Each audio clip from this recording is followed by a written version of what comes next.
everyone, and welcome to another edition of Between Two Knights. I'm Mrs. Smith. We have Mr. Falzoi, our assistant principal, and Mr. Walker, our principal. And we wanted to cover a few things today. I think first we wanted to talk about the upcoming musical.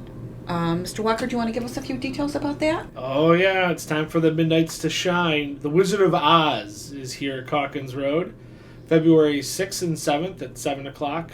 Saturday, February 8th at 2 o'clock. We're going to go to a little clip right now so you can meet some of the stars of the production. Hi, this is Midnight Mr. Falzoi, and I'm here on location at the Calkins Road Auditorium, and I'm joined by 4 special actors and actresses who will be appearing in our musical, The Wizard of Oz. So I would ask that maybe they could introduce themselves to you. Hi, I'm Lainey DeLoe, and I played Dorothy in The Wizard of Oz. Hi, I'm Jack Kazarowski, and I play the Lion. I'm John Peartree, and I play the Tin Man. I'm Charlie Ritter, and I play the Scarecrow. Ready? So as you can see, we have the 4 big stars of this show, and I thought maybe they could tell us a little bit about what it's like to prepare and act in this awesome musical that's coming out. So how about if we ask Dorothy, what is your favorite part of being Dorothy? Well, I think that I really like the story of Dorothy and just her journey of going from Kansas to the Emerald City.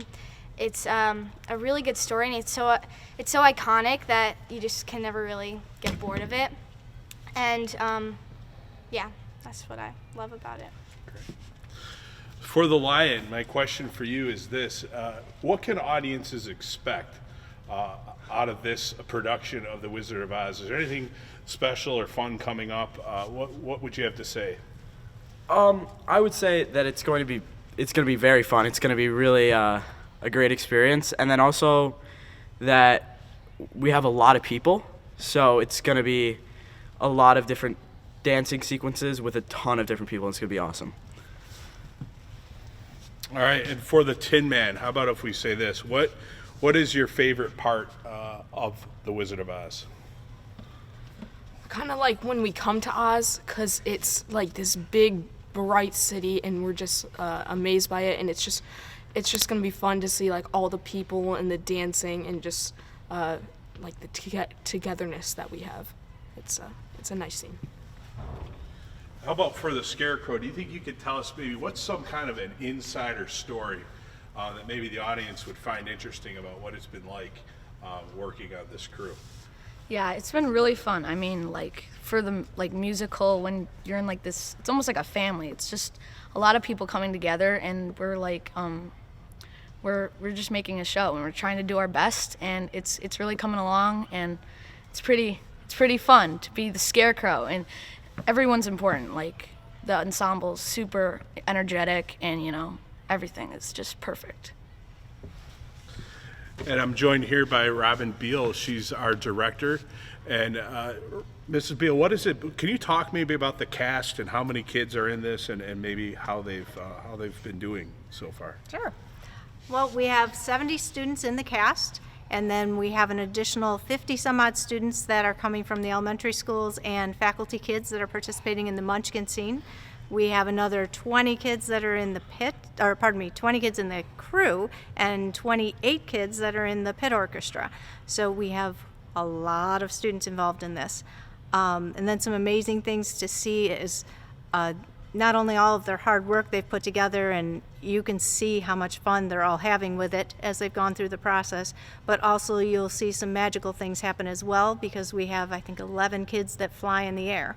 So they have flight practice this weekend, and they're all very excited about that. So this is going to be an amazing show, definitely family friendly, so everyone should come out and see it. Lions and tigers and flying middle school kids. I can't wait to see what's to come. Okay, and next, Mr. Walker, you want to talk about some safety issues and concerns that we might have. Yep. So it's winter, it's dark in the morning, it's dark in the afternoon. But what we're asking is some help from our parents that if you're bringing your child to school, please be extra careful in the parking lot.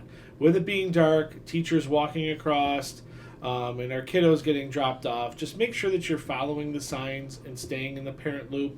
We don't want people cutting through the parking lot to drop off their little ones, because then as they're cutting through in between cars, it's hard to see. So just drive slow, follow the pathway, and everybody will be safe. It's Alaska and Rochester with the darkness. It is. It is. It's getting better, though. I got to say that. And we have a deadline approaching, Mr. Falzoi. Yearbook orders, February 7th. Make sure you get those, and I believe they can be done online. Online, I think there's a link on our website, and the deadline is did you say February 7th? February 7th. February 7th online. And let's see, Mr. Walker, you've got an exciting trip coming up. Oh yes, Yep. I'm very, very excited. If you watch these videos and read the newsletter and watched our Twitter page, you know that we have a partnership with Irani Gabel, a school in Modi'in, Israel. We're in our third year of that partnership, and we've sent some teachers over there. Mike went last year. Sababa. Really, really cool experience. This year, in addition to that partnership, we've also had some students that are part of a year-long ambassador program called the Shin Shinim Project. You'll be meeting them again soon. But over February break, Mr. Daughtery Herman in 6th grade and myself are going to get to go to Israel, get to visit the school in Modi'in, and meet teachers and continue to expand in that partnership. So we're looking so forward to it. It's going to be so exciting. We get to go there for about 10 days and really strengthen that relationship. I'm envious. Sounds like an awesome trip. And it's not going to snow there. It's even Very better. excited. Even better. And Mr. Falzoi, you wanted to talk about some cell phone usage and just a reminder. Is kind of in the winter. Kids, are of course indoors, maybe a little more than they are in the summer, and a few just reminders on social media and cell phones, and just some tips I would suggest. Know what your kids are doing. Grab their cell phone once in a while and go through it. Look through it. Make sure you're aware of hidden apps. These are apps that look like a calculator or something else, but they really are a vault hiding pictures or chats they may not want you to be aware of. The other tip I'd give is try to take the cell phones away at night so they can sleep. That's just a good practice I've heard. But just things like that. If you have any questions or concerns about your child's use of social media, our counselors are a great resource, and I'm sure they'd love to pass on any insight that they have. Yeah, and to jump on that a little bit, it's just so different from when we were in school. It's important to take that away at night and just let them sleep and rest, because they hear that beep or that tone or that light goes off in the middle of the night. They want to answer. It's important to help them step away, to model that, to teach them to step away. That website that we've referred to a couple of times, parentandteen.org, does a great job talking about social media, devices, establishing boundaries, family contracts. I highly suggest it. As the parent of a 6th grader who has a phone and is now doing some games and stuff, it's been a great resource for me as a parent. Absolutely. And I think, Mr. Walker, you wanted to mention something on a more serious note? Yes.